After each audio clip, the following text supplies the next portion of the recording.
Let us pray in the name of the Father, and of the Son, and of the Holy Spirit. Amen. O Jesus, through the Immaculate Heart of Mary, I offer you my prayers, works, joys, and sufferings on this day for all the intentions of your Sacred Heart, in union with the holy sacrifice of the Mass throughout the world, in reparation for my sins, for the intentions of all my relatives and friends, and in particular for the intentions of the Holy Father. Amen.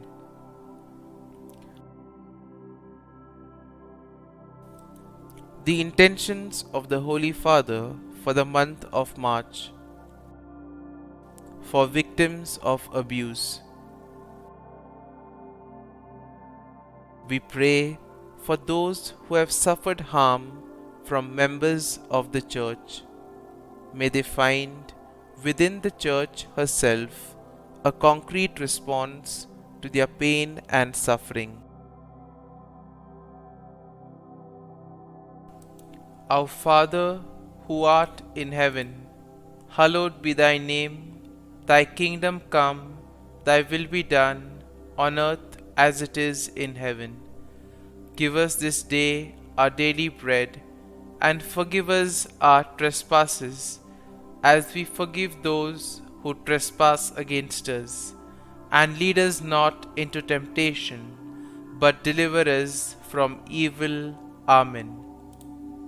Hail Mary, full of grace, the Lord is with you. Blessed are you amongst women, and blessed is the fruit of thy womb, Jesus. Holy Mary, Mother of God, pray for us sinners, now and at the hour of our death. Amen.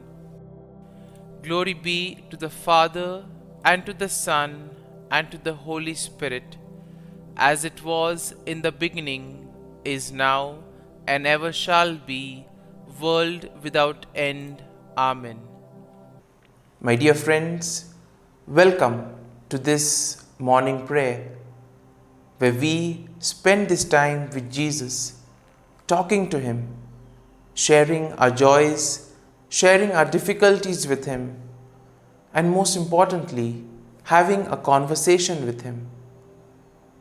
And therefore, as we prepare ourselves to enter into this morning prayer, as we prepare to welcome a new day, let us ask the Lord to be with us, to guide us in all that we do, so that throughout this day we may radiate His love, joy, and mercy through all our works, through all our actions, and through all our words. But before we can begin, let us take some time to thank the Lord. Very often, we are so occupied with so many things that are happening around us that we don't find time to appreciate the small things that happen in our lives. And we see that it is sometimes these small things that make a difference in our lives, these small things that go unnoticed, play a very important role in our lives. And therefore, let us take a moment and recall all the things that the Lord has done for us. Right from the time of our birth, we thank the Lord for the gift of life. We thank Him for giving us everything, all the talents, all the abilities. Most importantly, we thank Him for all that He has done for us, that He continues to do for us, and all that He will do for us in the future. In a special way, we also thank the Lord for the gift of our family members, friends, relatives, near and dear ones, and especially those people who have played an important role in our lives in various ways. We see that some of these individuals have devoted their time and energy, and thus have shaped our character, have made us who we are today. Therefore, in a special way, we ask the Lord to bless them, and we thank the Lord for their presence in our lives. Let us also thank the Lord for all the experiences that He has given us, the learning experiences as well as the good experiences. We see that we have learnt a lot from those experiences which have taught us many things in life. It has made us stronger, it has made us better individuals. And therefore, let us thank the Lord for all those experiences. At the same time, let us also thank the Lord for all the favors, all the wishes, all the prayers that He has granted. And my dear friends, today, as we welcome God in our lives, let us reflect and meditate on Psalm 47. As always, we shall have a glance at the psalm, and then we shall take a look at the psalm in detail. Now we see that Psalm 47 is a joyful psalm of praise, which calls upon all the people of the earth to join in worshipping God. Now this psalm in a way celebrates God's sovereignty and reign over all the nations. And in a way it encourages every one of us to sing His praises and give Him thanks for all that He has done. So in other words, it's a psalm of thanksgiving, where we thank the Lord for all the things, not only the good things, but also the learning experiences that we may have had. And therefore, overall, when we take a look at the psalm, we find that it is one that celebrates the greatness of God and at the same time, the power and sovereignty of God over all the earth. And in this psalm, we will notice that the psalmist will invite us to join in worshipping God. He will encourage us to give thanks to Him and praise Him for all that He has done and for all that He will do in our lives. Now we see that the first verse begins with a call to worship. It says, "Clap your hands, all you nations, shout to God with cries of joy." And in a way, we see that this verse will set the tone for the rest of the psalm. And here the psalmist tries to invite each and every one of us to join together in worshipping God, to come together to give thanks to the Lord for all that He has done. Now the second verse declares that God is King of all the earth and that He reigns over all the nations. And in this way, the psalmist is trying to get us to appreciate the greatness, the power and the sovereignty of God. This verse in a way will emphasize on God's sovereignty and His power over all creation. At the same time, it also reminds us that He is in control of everything that happens in the world. Verses 3 and 4 of the psalm continue to exalt the greatness of the Lord, describing how He has subdued nations and how He has placed them under His feet. And by doing so, the psalmist is trying to celebrate the victory of God over His enemies. And he also encourages us to join in giving Him thanks and praise. Now, verse 5 encourages us to sing praises to God as He has ascended to His throne. And at the same time, it also invites us to shout with joy and with exultation.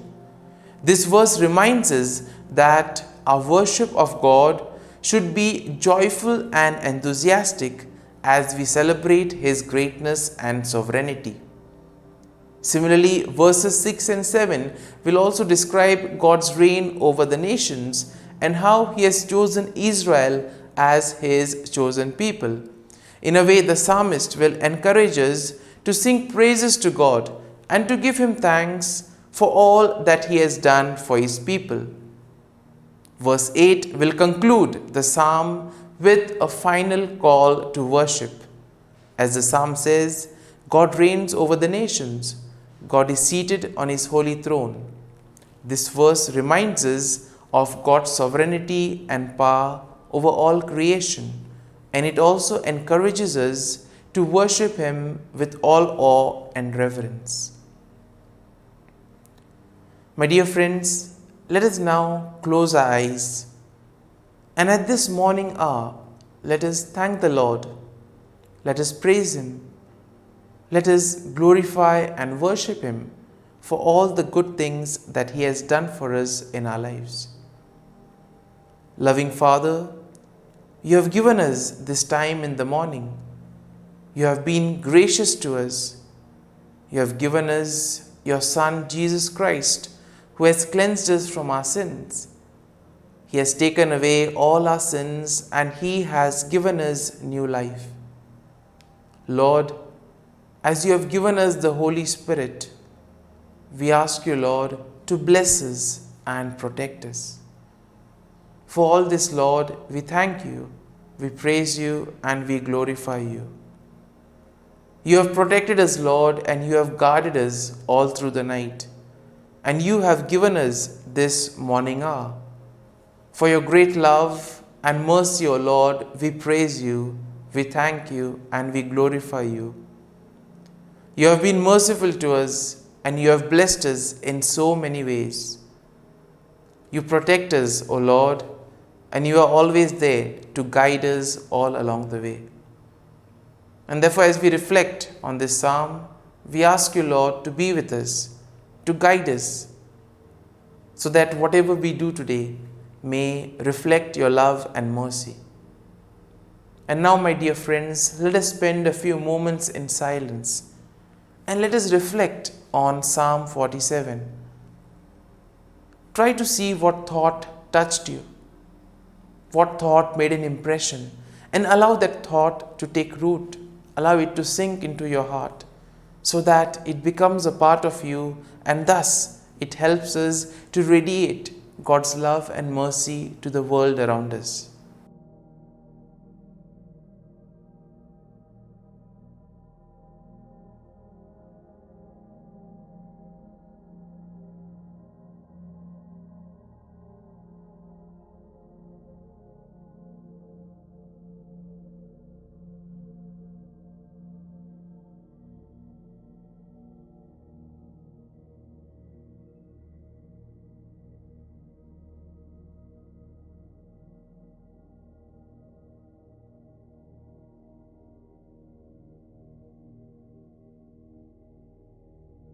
Prayer to Saint Michael the Archangel for protection. Saint Michael the Archangel, defend us in battle. Be our defense against the wickedness and snares of the devil. May God rebuke him, we humbly pray.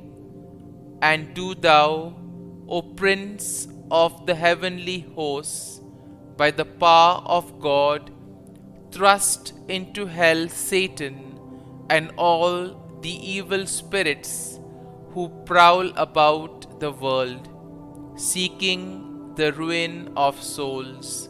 Amen. Act of Adoration. O Sacrament most holy, O Sacrament divine, all praise and all thanksgiving be every moment thine. Saint Gertrude Prayer for souls in purgatory. Eternal Father, I offer thee the most precious blood of thy divine Son, Jesus, in union with the masses said throughout the world today, for all the holy souls in purgatory, for sinners everywhere, for sinners in the universal church, those in my own home and within my family. Amen. May the divine assistance remain always with us, and may the souls of the faithful departed through the mercy of God rest in peace. Amen. Glory be to the Father, and to the Son, and to the Holy Spirit, as it was in the beginning, is now, and ever shall be, world without end. Amen.